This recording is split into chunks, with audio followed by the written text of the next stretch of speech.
and to our dear champion. I laud the delivery of your privileged speech and showing your commitment and your convictions about the imposition of death penalty. May I state for the record that I am against death penalty. I am strongly, firmly, and passionately against the death penalty. I rise now not to engage in debate with the distinguished gentleman, but just to raise a few points, because I'm sure there would be a proper time, due time, for us to engage in protracted debate on the issue, which certainly will be very contentious and divisive, not only for this chamber, but also for the rest of the country. So I would reserve all my other substantive points in support of my opposition to the reimposition of death penalty. We note for the record that there are several bills calling for the reimposition of death penalty, and the one being sponsored by our champion is only one of them. Gusto ko lang pong maintindihan yung punto de vista ng ating kasamahan sa kanyang pag-propose for the reimposition of death penalty.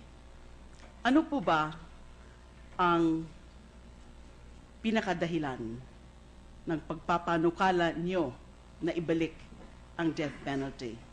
Is it for deterrence or for retribution? Para po sa akin is mahirap na masabi natin is deterrence dahil hindi natin sinasabi na mahinto because of this death penalty.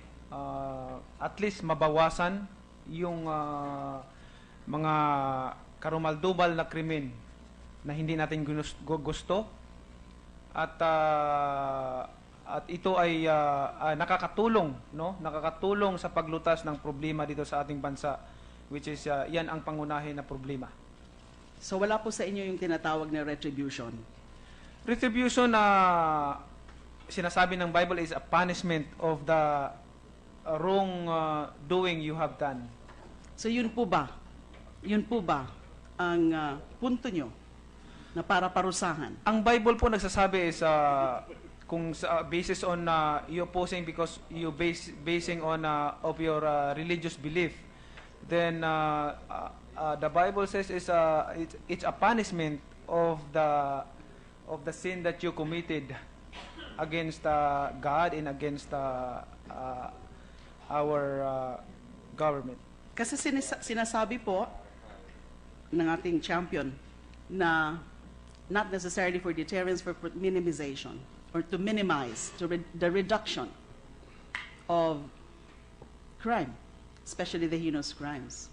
Then if that is the objective, then should it be the proper approach is to put in or to propose measures that will truly come up with more effective law enforcement para mabawasan ng krimen instead of death penalty?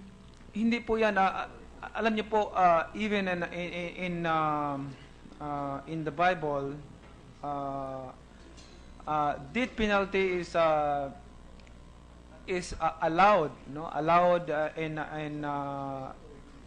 the law of God for those considered as heinous crimes. Even we strengthen our policemen or law enforcement, makakatulong din po yan, pero mas maganda po yung alam ng tao na may death penalty sa ating bansa.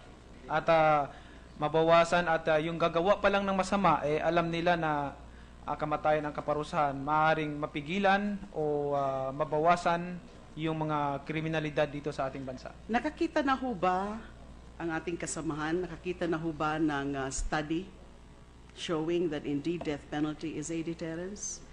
lalo na mga datos na nagsasabi o na nagpapakita na nung binalik, nung nandyan yung death penalty, bago po ito na abolished sa pamamagitan ng Republic Act 72659, ay bumaba po Alam niyo po, Mr. President, ang rate of criminality. mula noon hanggang ngayon, nung araw po hindi po ganun kalaganap ang droga sa ating bansa. But because of yung sinasabi nga natin, maluwag ang ating batas. Na maluwag ang ating batas, halos lahat ng mga drug lords nandito sa Pilipinas dahil wala namang death penalty para sa drug traffickers. Alam So po kaya ba, dumami po at kinakailangan po siguro natin ito, we're talking about the drug traffickers. Lahat naman siguro tayo against sa drugs, no? Bakit natin hindi bigyan katulad ng sa speech ko nga po, sa speech ko na kailangan magkaroon ng pangil ang ating batas para huminto na yung mga ipinagbabawal agwat o illegal na droga. alam po ba ng ating kasamahan na ang thrust or trend ngayon globally is towards abolition of death penalty? At alam po ba ng ating kasamahan na tayo po, ang Pilipinas po, ay signatory to the Second Optional Protocol to the International Covenant on Civil and Political Rights na nagsasabi on whereby we committed ourselves as a state signatory not to reimpose death penalty? Alam po ba? Alam po natin yan. Ito po yung treaty na tinatawag no? As long as hindi po override sa ating constitution, no? Sa ating constitution, hindi po natin yan ino-honor. No? Ang kaimportante na hindi po maapektuhan ang ating constitution. Hindi niyo po ba kino-consider na pwede naman po na life imprisonment without parole, without commutation of sentence, ang pwede na mas epektibo na paraan para sugpuin yung mga tinatawag niyong heinous crimes instead of the death penalty? Mr. President, kaya nga po mula noon hanggang ngayon dumami po ang mga nagninegosyo ng shabu. Dumami po ang mga dumami at lumaki ang bintahan ng shabu dito sa Pilipinas because wala po tayong pangil sa ating masyado maluwag po ang ating batas. Mr. President, what's the, excuse me, Senator De Lima, what's the pleasure of the Majority Leader? Will the distinguished lady and the gentleman on the floor allow an interjection on one of the two points that they were discussing, Mr. President? Senator De Lima, would you allow? No problem with me, Senator Mr. Pacquiao? President. No problem. Okay, Senator Soto is recognized. Perhaps in answer to the question of Senator De Lima, what we can do is in their committees, when they hear this, they should look also into the countries that are reimposing the death penalty. There are. As a matter of fact, there are I think one or two states in the United States that is reimposing it also. So kung mayroong nagtatanggal, may nagbabalik eh. Depende sa kultura, depende sa lugar. And then the other point is, tinatanong si Senator Pacquiao kung ito'y deterrent, anong meaning mo ng deter? Because the other meaning of deter, and it is in the Merriam-Webster dictionary, is to inhibit. So when you inhibit a person, di ba, you inhibit him from committing the same crime again. Katulad nun mangyayari sa mga drug lords. Nakakulong si Muntinlupa, may spa, may recording studio. Pero yung mga mahihirap na nakakulong, na reclusion perpetua, taga-masahin ng mga mayor, taga-linis ng kubeta, ginugulpe, ginagawang babae sa gabi. Di ba? Tingnan mo yung ginagawa sa mga mahihirap na nakakulong. Pero yung mayayaman na nakakulong, mga drug lord, habang buhay silang masaya doon at nakakapag-operate pa. That is one of the reasons that we should look closely into the definition of deter. Perhaps that is what Senator Pacquiao wants to to say, no? Yung talagang nadideter mo when you inhibit him from committing the same crime again. Thank you, Mr. President. Reaction lang po doon, Yes, ma'am, you have the floor, Senator De Lima. Mr. President. Well, death penalty may inhibit, but and other penalties may also inhibit, like the proper service of reclusion perpetua or life imprisonment. Ang nagiging problema lang, kaya medyo allergic ang iba sa mga kababayan ho natin, na bakit pa yan na life imprisonment na ganyan ang naging buhay ng mga ilan ng mga drug convicts sa Bilibid. Solusyonan natin yan, bigyan natin ng solusyon, palakasin natin ang correctional system. Baguhin natin yung mga naging masamang sistema sa loob ng National Bilibid Prison. Yung deterrent, death penalty may be a deterrent, life imprisonment may also be a deterrent, and even a better deterrent than the death penalty. May I continue, Mr. President?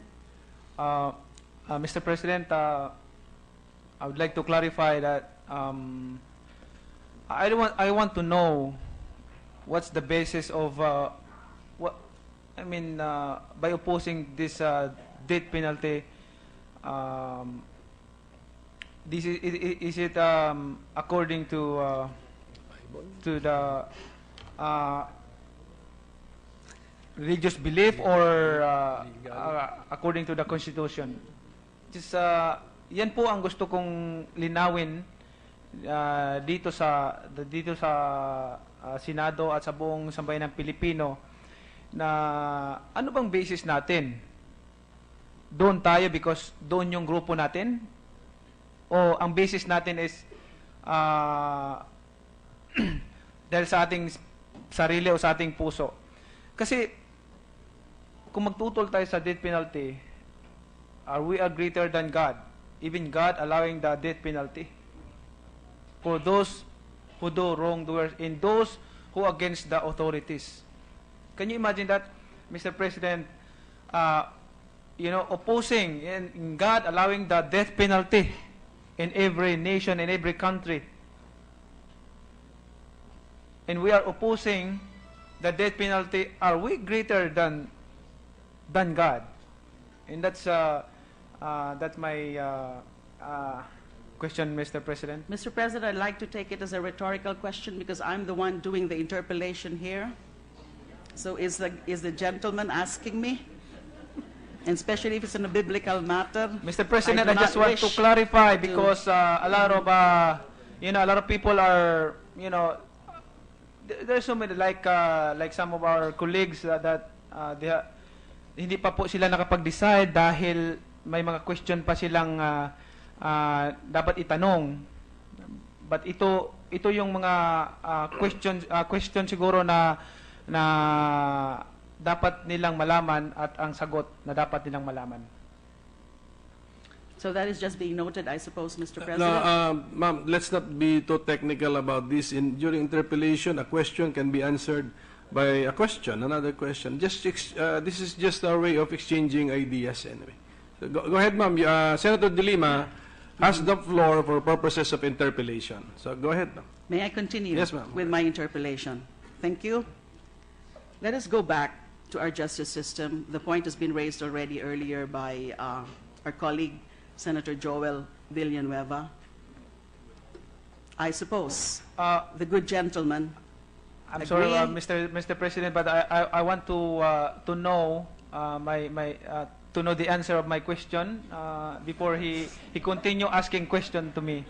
So I will oblige the gentleman. Yes, ma'am, please, because I am against death penalty on legal, moral basis, or on legal, moral, human rights perspective. does that answer grounds. satisfy the good senator from Mindanao and the rest And of the I world? would wish to articulate on that in due time Yeah. in the course of the debate, both at the committee level and at the plenary. Mr. If President, and when- for right now, I'm not satisfied, but we will finish it in the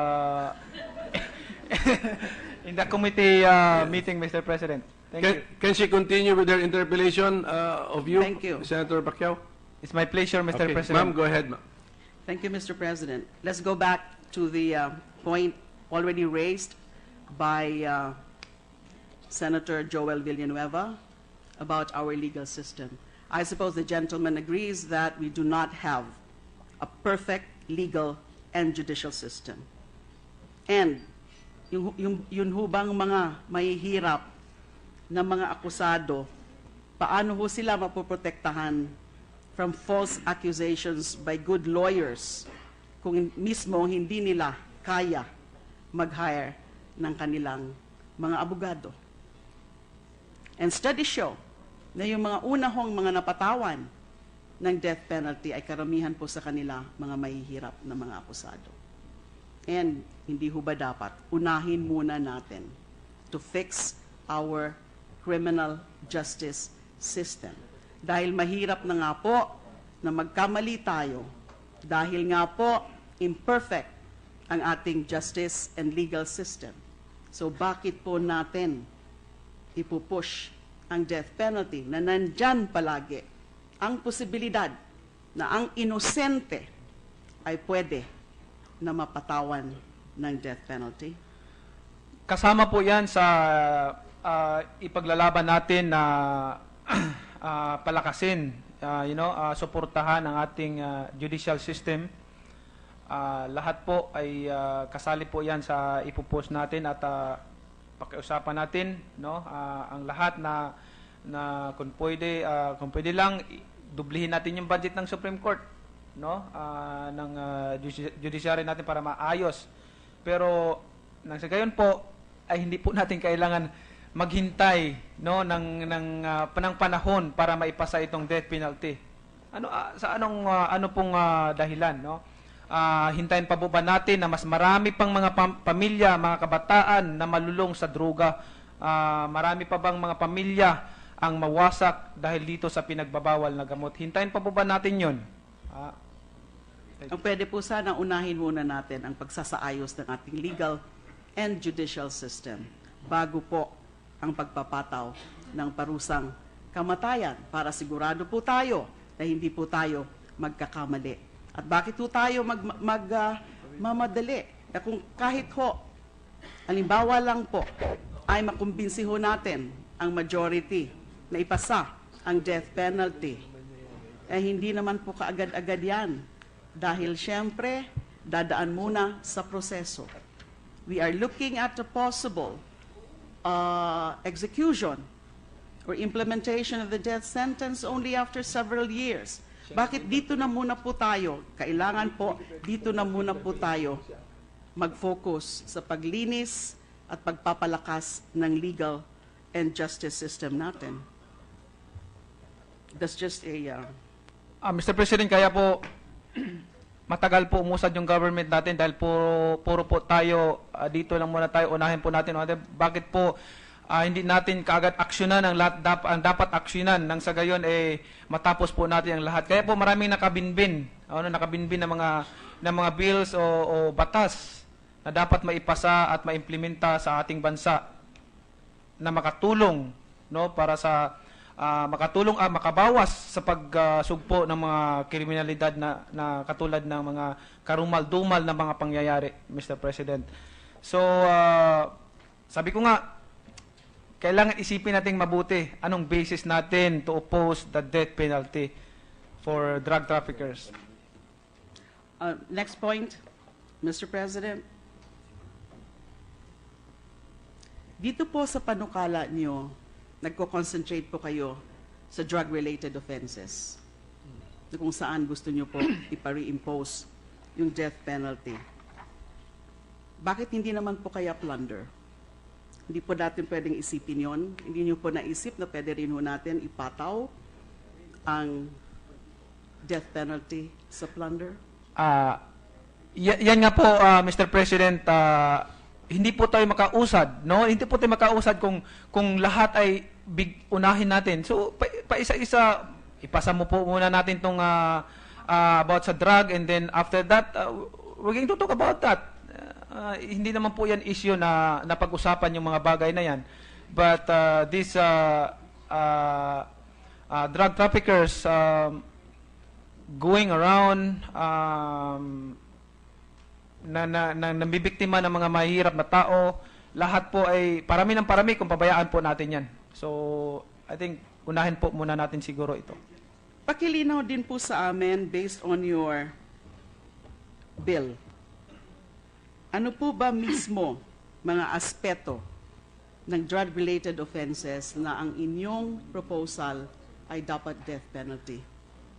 Yung bill po siguro pag-usapan yan sa committee meeting, committee hearing at kung pag-usapan po itong privilege speech ko po na ito is about the drug traffickers, about sa drugs. Mhm. Sabi ko nga, I'm sure na lahat naman tayo against the drugs, right? Against pong tayo duda doon. sa lahat, no? Against tayo sa mga drug traffickers, no? Magkasama tayo sa pagsugpo, Mr. President, sa pagsugpo sa mga illegal na drug traffickers na 'yan at mga karumal-dumal na mga pangyayari na nagaganap. Meron lang po kasi akong napansin na dito sa ilan-ilang mga probisyon dito sa bill ng ating kasamahan ay for example, itong sa Section 2 niya, pinapa-amend ang Section 4 of Article 2 of Republic Act Number 9165, otherwise known as the Comprehensive Dangerous Act. So pinapa-amend niya na may yung penalty of life imprisonment to death, yung tungkol sa importation, and meron din kayong dinagdag ho dito, yung protector, coddler of any violator of the provisions in this section. Bago pong provision ito, ano po? Opo, at excited po ako dyan na pag-usapan yung bagay na yan sa committee meeting. Sa committee meeting po. Okay. Sa ngayon po, those are the points that I'd